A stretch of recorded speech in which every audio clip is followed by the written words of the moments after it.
Here's a question for Congressman, I you. would Have you had respectfully discussions, disagree with you. excuse me, Mr. Secretary, have you had discussions with the president or anyone in the Biden administration about stepping down from your current role? I have not. Not a conversation with anyone in the administration? Congressman, let me be very clear. Yes or no? May I answer your No, question? yes or no? Have you had that Congressman. conversation with anyone in the administration? I am very proud of what we have accomplished. I'm very committed Sir, to accomplishing Answer more. the question. Have you had a conversation with anyone in the administration about stepping down from your current role? I have not. Secretary Mayorkas, in April, you said, quote, "Our message has been clear that the border is in fact not open." According to public data from the U.S. Customs and Border Protection, which you yourself oversee, we had 227,000 migrant encounters at the southwest border in September of this year alone, bringing the yearly total to almost 2.4 million, which is the highest number ever recorded. Do you believe that indicates a border that is not open? Congressman, thanks for your question. Please, it's very important that the American people understand that the individuals whom we encounter who are not expelled under the Public Health Authority of Title 42 are placed in immigration enforcement proceedings and are subject to removal if they do not qualify for the relief that the laws of this country provide them. Respectfully, I do not Mr. think, Secretary, if I may. No, hang on. I have a limited amount of time and several questions. If you just give me a quick answer, I would really appreciate it. Sure. Among those nearly 2.4 million encounters, we had 98 non-U.S. citizens listed on the terrorist watch list who were caught trying to enter the homeland between ports of entry. This is approximately 5 times the number of terrorist encounters from the last 5 years combined. Do you believe this indicates a border that is not open? What this indicates, Congressman, is the fact that we have extraordinary personnel in the United States Border Patrol risking their lives every day to apprehend individuals at the border. And we Mr. work. Secretary, you're not going to answer the question. In fiscal year 2022, we had an estimated 600,000 gotaways. Do you believe this indicates a border that is not open? Congressman, I would respectfully posit that I don't think that the 1.4 million people who were either removed or expelled Mr. Secretary, from the country would please. consider the border open. I'm going to take back my time. In May, Kansas City law enforcement seized more than 15,000 counterfeit fentanyl pills. This fiscal year alone, CBP has seized enough fentanyl to kill almost 2.9 billion people, over 8 times the entire population of the U.S. Do you believe this indicates a border that is not open? Congressman, do you realize that the majority of the fentanyl that is sought to be smuggled into the United States comes through the ports of entry, and our interdiction efforts have been more successful than ever before? I should note, Mr. Secretary, in my home state, excuse me, Mr. Secretary, you've done this all day. When you don't like a question, you filibuster. In my home state of Kansas, the state health department saw a 54% increase in drug overdoses in the first half of 2021, nearly half of which were caused by fentanyl, primarily supplied by the cartels. Nationwide, the CDC reported that over 107,000 Americans died of drug overdoses in 2021, with 66% of those related to synthetic opioids like fentanyl. 300 Americans a day are dying from fentanyl. It's the equivalent of an airliner going down every day.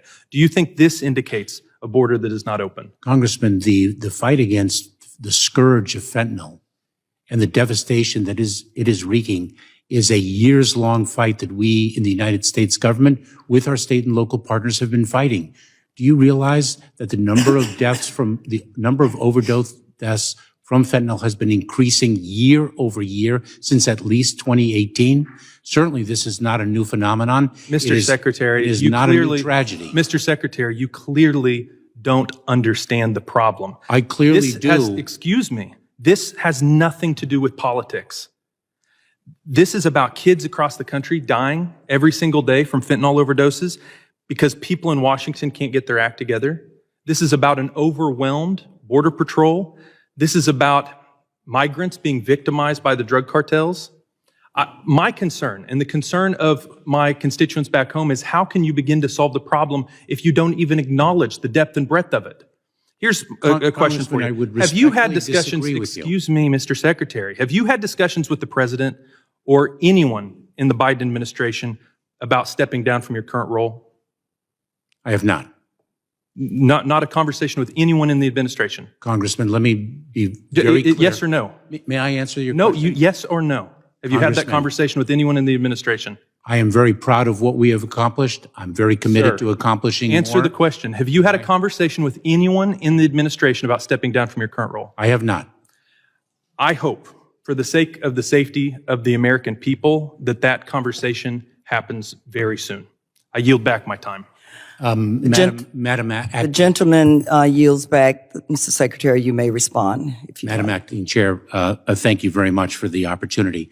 Congressman, I look forward to sharing information with you so that you understand the threat that fentanyl poses and how it is smuggled into the country, everything that we are doing to fight the transnational criminal organizations across the federal enterprise with our partners to the South, and to disabuse you of misunderstandings that you have with respect to the fentanyl crisis, because they are grave. And I look forward to not only sharing information with you, but hopefully sharing information with the American public.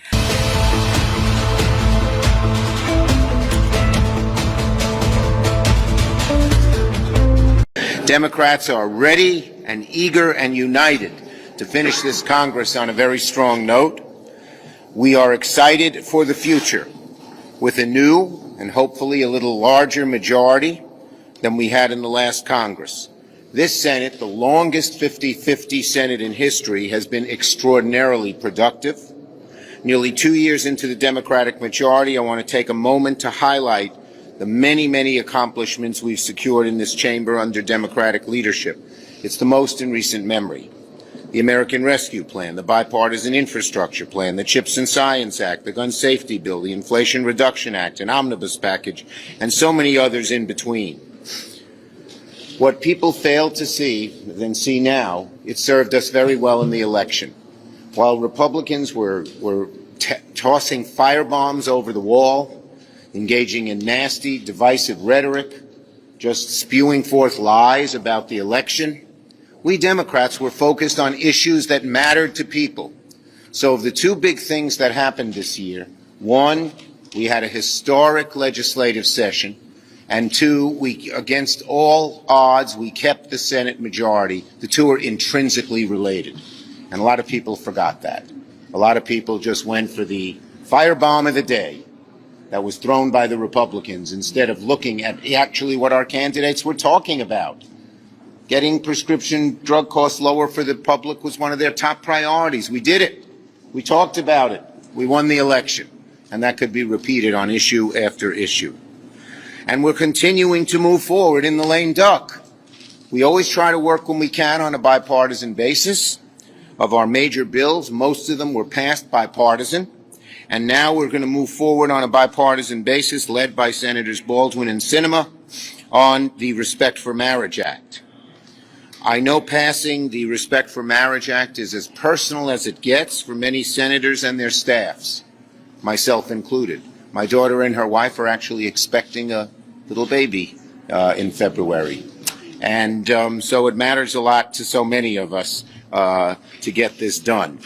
We're going to hold our first procedural vote on the bill tomorrow. After that, I hope that both sides can work quickly together and move this bill forward onto the President's desk. And I have a plea for the Republicans and advice. If you embrace MAGA, you're going to keep losing. You're going to lose more. The embrace of MAGA in 2018, 2020, and 22 didn't work. We welcome you to work with us on a bipartisan basis to get things done for the American people. We're not going to have to get everything we want. They're not going to get everything they want. We'll stay true to our principles, but we're willing to compromise to get things done. That has been our watchword for 2 years, and we're going to continue it. We hope the Republicans will understand that. They're not going to understand it this week in the middle of all these heated elections for their leadership.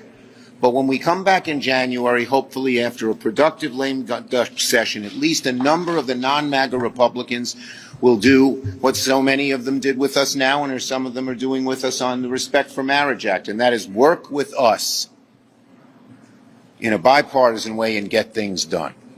Get things done. What happened last night with Kerry Lake, that's proof positive that this MAGA stuff doesn't work. She was a great communicator. she still lost in a purple state. And that's happened repeatedly throughout this election. To follow the ministrations of Rick Scott, the guy who said cut Medicare, the guy who said tax the middle class, would be for the Republicans. So I hope that they, for the good of the country, but also for the good of themselves, because we want a part people we can work with, will understand that. So we're going to keep working, pushing forward, and work for American families. Questions? Yes. Can I ask you about your deal with Senator Manchin on permitting reform? What do you expect that to be attached to? Do you expect it to be attached right? As you saw when we tried it last time, there weren't enough Republican votes. I'm working with Senator Manchin to see what we can get done. Given his Next. We hear your takeaways from 2022. It turns out at 24. Do you believe that President Biden is the best Democratic nominee for president? As I've said, if President Biden decides to run, I will enthusiastically support him.